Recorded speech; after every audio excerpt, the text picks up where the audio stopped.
Well, good morning, everybody. Thank you for being here. We have a couple more members that are coming from conference that are going to file in, and we're eager to talk to you today about the Protecting Americans from Foreign Adversary Controlled Applications Act.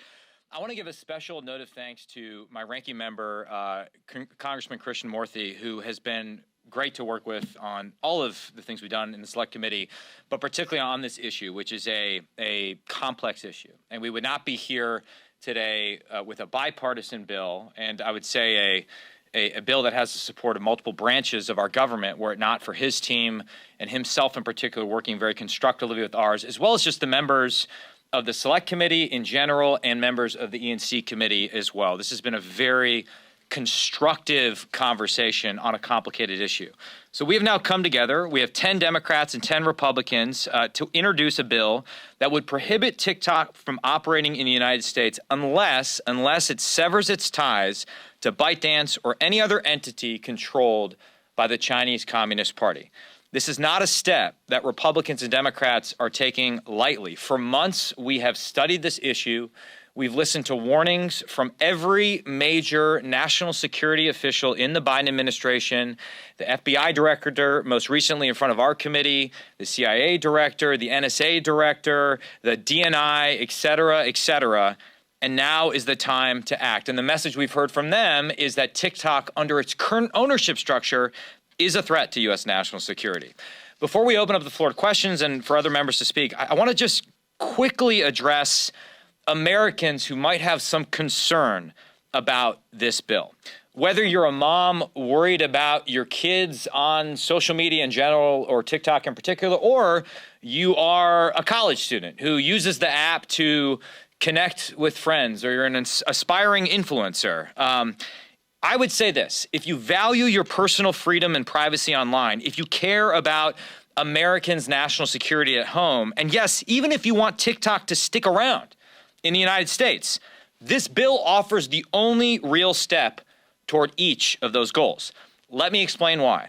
TikTok is based in China. In China, there is no such thing as a private company. The ruling authority, the Chinese Communist Party, and its leader, Xi Jinping, have their hands deep in the inner workings of the company, with devastating consequences for our own personal freedoms. And in compliance with Chinese law, TikTok's parent company, ByteDance, is legally required to support the work of the Chinese Communist Party. And under ByteDance ownership structure, the Chinese government has the ability to manipulate TikTok's algorithm, surveil its users, and conduct influence operations that quietly populate Americans' For You pages.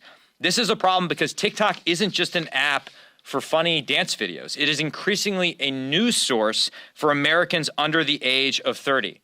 And allowing a CCP-controlled entity like TikTok to become the dominant media player in America would be like if in 1962, at the height of the Cold War, right before the Cuban Missile Crisis, we'd allowed Pravda and the KGB to purchase the New York Times, the Washington Post, ABC, and NBC. But, and this is crucial, there is a path forward for TikTok. As outlined in our bipartisan bill, if TikTok is completely divested by CCP-controlled ByteDance, if there is a separation, the app can remain in the United States. Through this bill, we want to ensure divestment, not censorship. If an entity other than a CCP-controlled entity owns TikTok, Americans can still share whatever content they like, no matter how bad the dance moves may be. But instead of being fed whatever the opaque Communist Party-controlled algorithm dictates, Americans will then have real freedom of thought and expression. And for TikTok's users, employees, and investors, I would submit this bill provides the only path for the app to continue its operations in the United States without threatening Americans' online freedom, privacy, and security. We need this bill because we simply cannot allow an app controlled by our nation's foremost adversary and competitor to take over the American media landscape. We cannot place the hearts and minds of the next generation of Americans in the hands of a communist aggressor. We must act, and I urge the rest of our colleagues in the House and the Senate and the executive branch to act now before it's too late. And with that, and with apologies for my extended remarks, I'll turn it over to the ranking member, Raja Krishnamurthy. Thank you, Chairman, and thank you for your team and your steadfast collaboration on this. I want to thank Kathy McMorris-Rogers, Frank Pallone, of E&C. I want to thank all my colleagues here, as well as the White House and the Biden administration, for their tremendous input with regard to this bill. Folks, this bill is not a ban, and it's really not about TikTok. This bill is a choice, and it's a choice for ByteDance, as well as any other social media app controlled by a foreign adversary. ByteDance has repeatedly used the TikTok platform in ways that undermine not just American national security, but the interests of its users. Now, let me just walk you through 3 recent examples of how ByteDance has made false statements with regard to its connections to the Chinese Communist Party and its access to American user data. First of all, let me show you this little picture here. Dusty, could you help us out? Thanks. I knew you'd have a chart, Raj. I know, right? You always have a chart. Okay, this is a picture of the editor-in-chief of ByteDance. His name is Zhang Fuping. He happens to be the general secretary of the Chinese Communist Party cell embedded in ByteDance. And he's standing next to this guy, who is the head of the People's Armed Police Political Work Department of the Chinese Communist Party. This man is the editor-in-chief of ByteDance, and he is a CCP member. So whenever ByteDance says it's not controlled by the CCP, that's false. Secondly, ByteDance says that TikTok user data of Americans is solely in the United States or in Singapore. That's false. Some of this user data is on PRC servers. On top of that, recently, it was revealed that ByteDance's China-based employees routinely access American user data, regardless of what TikTok wants. Third, ByteDance has claimed that they never target any members of the U.S. government, activists, public figures, or journalists. False again. Following reports that ByteDance accessed American data, ByteDance employees accessed the TikTok data of those very journalists to target them. Can you believe that? Let me just repeat that. ByteDance used the location data of TikTok accounts owned by American journalists to target those very journalists who broke this story. So this bill, again, is not a ban, and it's not really about TikTok. It's a choice. We implore ByteDance to sell TikTok so that its American users can enjoy their dance videos, their bad lip sync, everything else that goes along with TikTok. We ask American users of TikTok to tell ByteDance to sell the platform. And this bill provides that way. Finally, I'll say this also envisions that there are other social media apps that we can't even think about today that might be controlled by a foreign adversary, whether it's in the metaverse or in the current universe, that one day some administration, it could be Republican, Democrat, who knows what it anticipates or faces, that could use this very authority in a way to protect Americans. Thank you. And now, Representative Vallada. Well, thank you very much. And, it hasn't been all that long ago when the TikTok CEO was here on Capitol Hill. He was meeting with all of us in our offices. And I asked a really simple question at that time. Does ByteDance employees in China be able to access this information from American users with TikTok? Didn't get an answer. So when we had the committee hearing on Energy and Commerce, I asked the same question. Last year, I asked him again, do ByteDance employees in China, including its engineers, have access to American user data? Admitted in front of our committee that yes, the Chinese Communist Party has access to our user data. So this is, as you've already heard, this is a wake-up call and should alarm every single American, whether they're actively engaged on TikTok or not.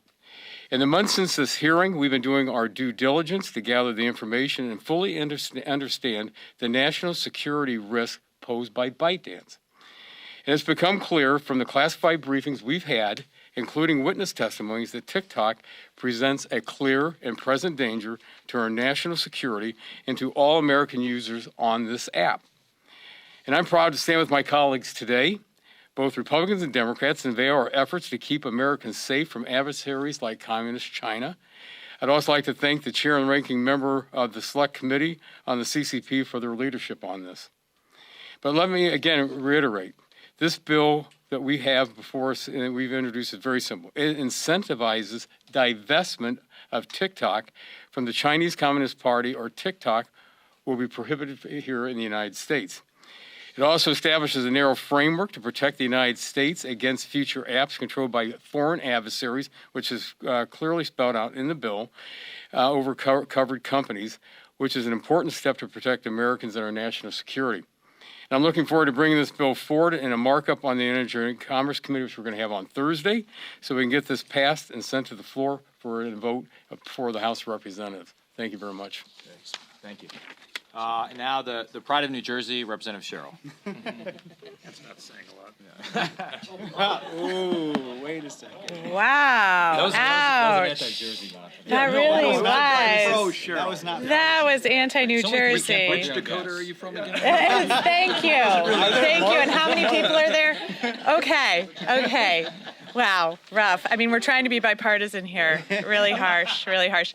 Wonderful to be here today, and I do really want to thank our chairman, Gallagher, and the ranking member, Krishnamurthy. You know, when I was invited to be on the special committee, my first question was, is this going to be a serious committee, and are we going to really work hard together to actually solve some of our nation's tough problems?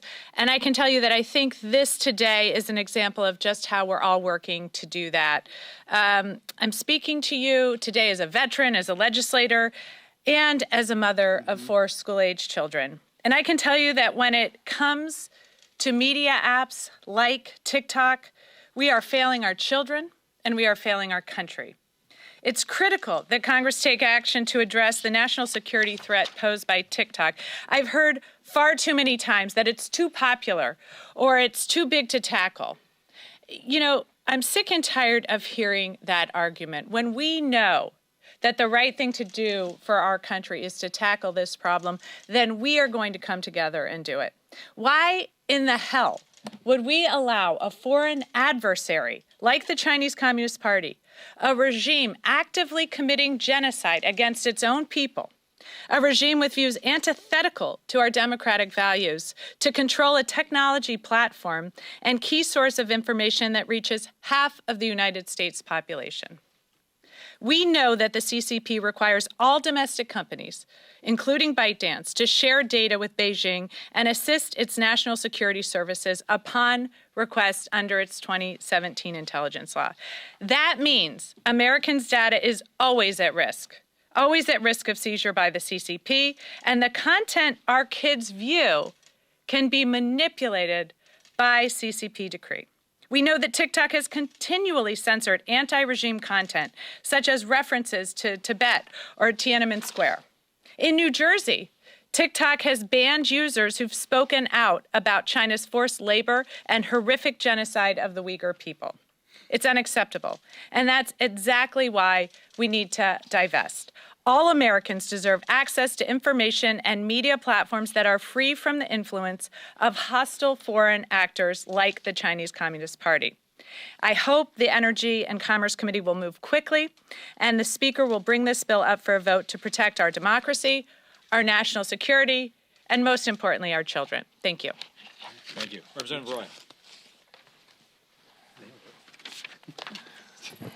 I thank the proud Congresswoman from New Jersey.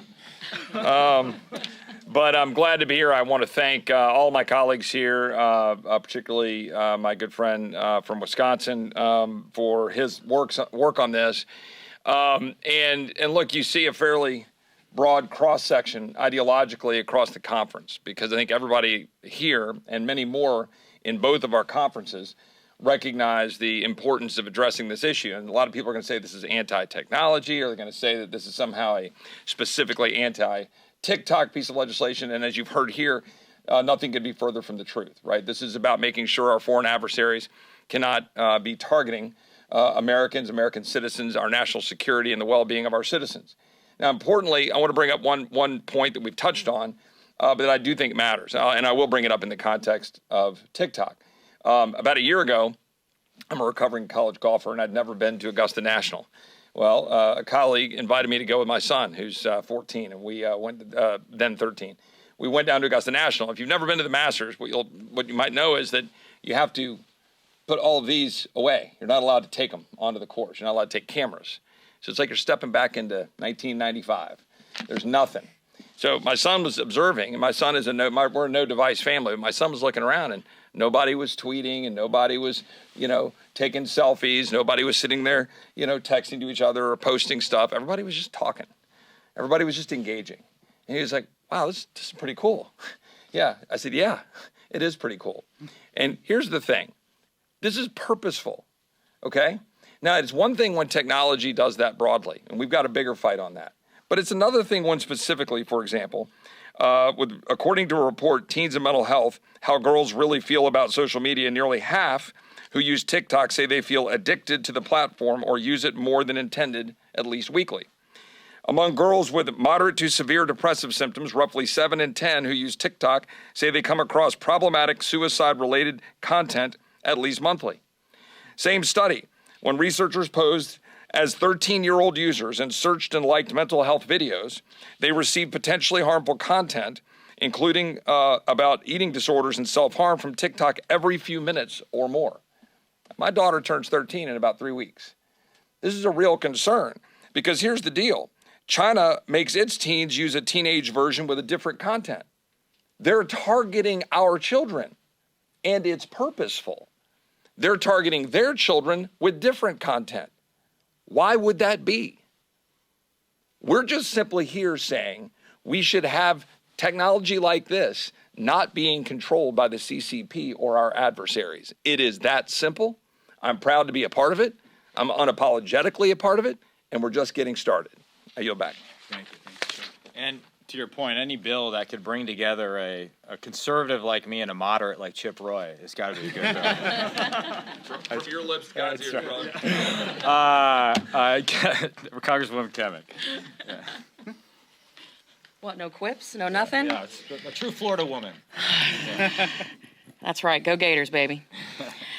Well, good morning. I'm so glad to see this room filled because what we have to say today is so important. I want to make clear, as so many of my colleagues already have, that this legislation, it establishes a narrow framework to protect the United States and Americans against applications controlled by foreign adversaries. And perhaps most importantly, incentivizes divestment from adversarial nations. As has been stated here multiple times, it is not a ban. TikTok, it is not a ban. And I don't care how many times you want to put that out on social media, it's not a ban. But again, thank you for proving our point that you're manipulators. The CCP threat is very real, and sorry, I'm feeling sassy today. I know, I'm trying to rein it in. The CCP threat, it's very real, and it is very serious. Tomorrow, the Energy and Commerce Committee will hold a markup on this bill and a companion piece of legislation, the Protecting Americans' Data from Foreign Adversaries Act. A group of dedicated lawmakers have worked significantly, in depth, and collaboratively on this bill. And it cuts across both chambers and on both sides of the aisle. Lawmakers, as was pointed out, from all factions of the House and Senate are coming together because this is not political. This is about the United States sovereignty, protecting Americans, our national security, and our constitutional rights. Now, within hours of the announcement of this legislation, TikTok, who just happens to be the most public forward-facing entity, which again, this isn't against TikTok specifically, but any app that is owned by a foreign adversary, they came out with a statement calling it a ban, which as we have pointed out and corrected the record, it is not, and claimed that they would be fighting for Americans' First Amendment rights. Thank you, TikTok, for proving our point. You are manipulators, you don't tell the truth, and you damn sure don't give one iota about Americans' constitutional rights. The irony of the CCP claiming to stand up for Americans' First Amendment rights is definitely the joke of the century. They seem to have forgotten that they not only steal Americans' data, violate their Fourth Amendment rights regularly, but also violate Americans' First Amendment rights daily. The data proves it, and I invite members of the press to review the data that we have here. I know several of my colleagues have talked about these points, about how there's suppression of different content that doesn't align with the CCP, how it's amplified or suppressed. I'll give you some very specific numbers. When the Hong Kong protests were at their peak, there was a 180-to-1 ratio on Instagram versus TikTok. On Instagram, the hashtag Hong Kong protest was generating 132,000 hashtags. On TikTok, 762 in the exact same time period. Now, there's, on any other issue, pick Taylor Swift, whatever, it's a 2-to-1 ratio. You can see how that is completely out of whack. On COVID blame, over a 400-to-1 ratio. If you were to type in China virus, hashtag China virus, on Instagram, there were 79,353 on Instagram, 0 to be found on TikTok. When it came to Tiananmen, shock. When it came to the hashtag Tiananmen or Tiananmen Square, on Instagram, you could find in the exact same time frame 74,334 hashtags stating Tiananmen Square. On TikTok, 1,290. It goes on and on. You can see the data. It is in black and white. And I encourage you guys to share this, because while TikTok is going to try to sell an emotional appeal that they are out here defending Americans' rights, we know that they are turning content creators into foot soldiers. That is what this is about. This is a Chinese communist-controlled company complaining that they won't have unfettered access to Americans' private data, geolocations, metadata, and contacts. Remember, this is a CCP-controlled company claiming to stand up for constitutional rights while simultaneously engaging in slavery and horrific human rights abuses. We cannot forget that. And for anyone who is confused about the long-term goal, about foreign adversaries utilizing apps in America, it is so in this case specifically, China is looking to build a language model for their AI platforms to be able to use it to dictate US policy. Everything that we have seen up to this point has been a beta test. That is not a conspiracy theory. The data, it speaks for itself. I never in my lifetime would have ever thought that I would be seeing Americans reading Osama bin Laden's letter to America and making excuses and apologizing and doing the bidding of our adversaries. If you think that's a coincidence, you're not paying attention. So again, make no mistake, this evidence, it is clear, it is damning. The CCP has golden shares in ByteDance, the parent company of TikTok, and while this is not singularly about one company, and it is not a ban, they love to be front and center on this issue, so they've opened that door. The harder that they try to salvage their ability to infiltrate our phones and our communities and the lives of 150 million Americans plus, the more clear it will become. For them, this is not about being profitable. We know that that's Meta's goal. It's not about the money. It is about access and it is about control. The CCP and the companies they control are pissed off that they will no longer have unfettered access, and today is when it stops. So thank you for being here, and thank you to my colleagues for all your hard work on this. Thank you. And finally, from one of the Dakotas. Hard to know which one, really. Yeah, hard to know which one. East Dakota. Yes, that's right, yeah. As currently configured, TikTok is a national security threat. Now, you don't need to take my word for it. Both Energy and Commerce and the Select Committee on the Chinese Communist Party have done an exceptional job over the course of the last year of building that evidentiary record. Experts from one end of the political spectrum to the other have made it clear that TikTok, as currently configured, is a national security threat. A few weeks ago, I asked Secretary Leon Panetta and Secretary Mike Pompeo if TikTok was simply Chinese Communist Party malware. And they both said that it was. During the height of the Cold War, I think Americans would rightfully have been concerned if the Soviets had purchased the Wall Street Journal and the LA Times, WNAX Radio, the CBS Evening News, and the Sioux Falls Argus Leader. They would have been concerned regardless of what the content on those platforms was. They would have rightly understood the national security threat that would come from having one of our adversaries control such a large portion of the American public square. Our goal is not to shut down TikTok. Our goal is to decouple TikTok and other platforms from the malign influence and control of the Chinese Communist Party. And as the ranking member said, there is a choice. This platform does not have to be shut down. It just has to be a platform that does not serve the interests of one of America's adversaries. Thank you. With that, we will entertain any questions you have. Oh, now do I have to choose? Go for it. I actually have a question for Mr. Christian. Even better, yeah. I will prioritize questions to not me. Yeah. The administration has, worked with some of you on this bill. What about, though, the concern that they've worked on trying to do something about TikTok, but in the president's campaign, he has relied on TikTok and encouraged them to use TikTok to reach younger voters? Is there an inconsistency there? I'm not going to tell them how to campaign. I don't have a TikTok account on my personal device, and as you know, it's banned on public devices here in Congress. I would just say, look, we know what the facts are, and I would just ask people to be very careful and cautious in using it. It is legal today to use it here, even though the CCP has influence over, controls ByteDance, but I'd be very cautious. I echo. Can you speak at front? I certainly echo Raja's comments. I don't have TikTok myself. My children are not supposed to have TikTok. If you're paying attention, which they're not, you shouldn't have TikTok. I think it's something that shouldn't be on any government platforms. I certainly think it's a dangerous app that can influence with Chinese propaganda our population should the CCP want to do that. Can I say, just not that you didn't ask it to me, but I understand the desire to reach younger voters. I mean, people are in the business of getting reelected here, but in the carefully, narrowly focused bill we've come up with here, TikTok could live on and people could do whatever they want on it, provided there is that separation.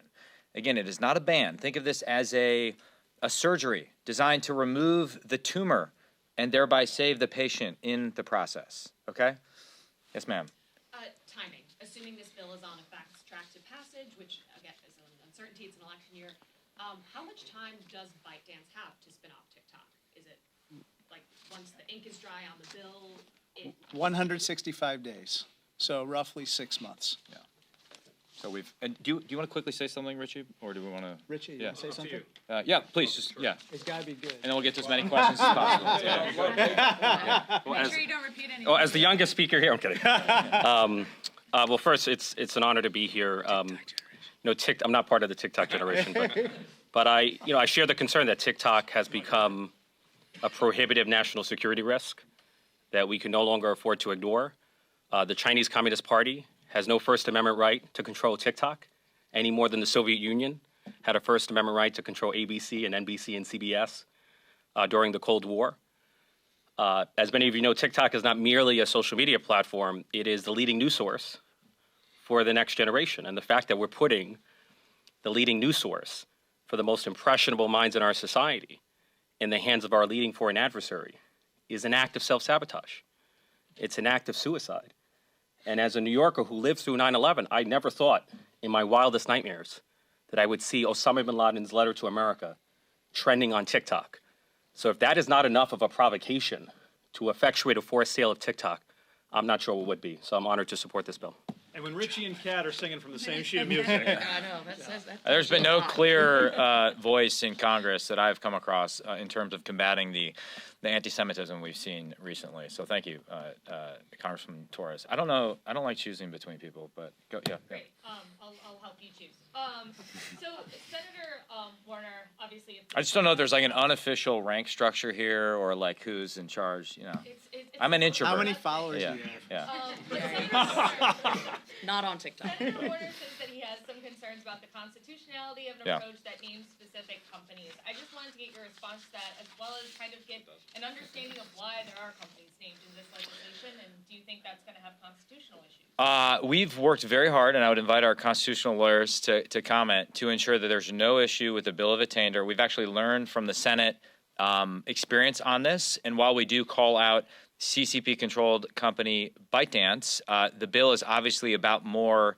It creates a framework that is tied to foreign adversary control, a substantial ownership or operational control of a company. So I think it's fair to say that this is about that ownership structure and that framework, not about sort of going after a particular company. Now, that being said, based on the work we've done, the clear and present danger and the primary concern comes from ByteDance ownership of TikTok right now. And we've built up the evidence painstakingly over the course of the last 2 years to be able to make the case. If there were a future company to emerge that had that same level of concern, they would have to meet the very high bar we've established in this bill in order for there to be a divestiture contemplated. So I've had conversations with Senator Warner. I know he sees the threat clearly, and we're trying to move forward with a bill that sort of does the thing we want to do, which is address adversary ownership of an incredibly influential application while avoiding a massive grant of authority to the executive branch or a constitutional issue like a bill of attainder issue. I think we've threaded that needle. It has been the laborious work of a month of iterative feedback, but I invite any of my colleagues to comment. Yeah. Why do I have to go? You said you didn't want to take any more witness. Let me just add for 30 seconds. Mike answered that very well on the substance of this legislation and what we've done to try to avoid those concerns and to learn from it, and talking to Warner and so forth. But also, there's a lot of latitude when you're talking about national security for the executive branch. I mean, you go look in history and Eisenhower and back to Lincoln. I mean, when we've got foreign adversaries that are interfering with our national security interests, there's a lot of latitude under Article 2 for the President of the United States to do what's necessary to protect the citizens. So remember that as a starting place for the constitutional question. Then move to the point here, which what we're trying to do is make this not targeted at a company, but at the foreign ownership of any company and how it's related to the citizenry. Similar legislation gained momentum a year ago and then stalled. So why now? Why bring this up again? I think it's a few things. One, we've learned from that experience, and there was a lot of concern on the left and on the right. We've tried to understand it and not dismiss it, and I think it's improved our product. Raja and I had a previous bill that was kind of the intellectual foundation of this. So we've learned from the failure of that bill to move forward and taken in the concerns of the Committee of Jurisdiction as well, Energy and Commerce Committee. I also think, I'll just speak for myself here, there was a lot of member concern post-October 7th, specifically about the content on the platform that renewed interest in taking action. And so I think it was a combination of those two things that allowed us to get to the moment we're at today. And I'll just finally say, as someone who's now at the end of his congressional career, such as it exists, this is kind of how it's supposed to work, right? I mean, it's frustrating when things can't happen quickly, but really we've done this over the course of a year. We've had some hits, some misses. We've gotten a lot of feedback. There were times where I wanted the White House to move faster. I wanted my colleagues on the other side of the aisle to move faster. But like through that process, we've emerged at a framework that we think is thoughtful, deliberative, focused, avoids any constitutional pitfalls, and represents a viable path forward on a critical national security issue. Plus, let me just add, in the waning hours of his tenure in Congress, we've got to take advantage of this time left in this Capitol. But no, in all seriousness, this is also an election year. We were in Taiwan last week. Good point. And the Taiwanese elections were heavily interfered with by the CCP. And what was the vehicle? TikTok.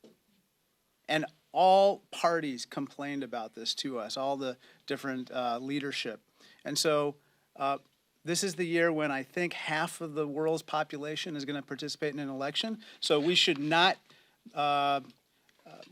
believe that other elections would not be affected similarly. They very well may be. And so it's only appropriate that we act. All right, thanks, everyone. That's all I have to say. Sorry. Thank you. All right. Thanks, man. Thanks. Thank you. All right, man. Hey, buddy.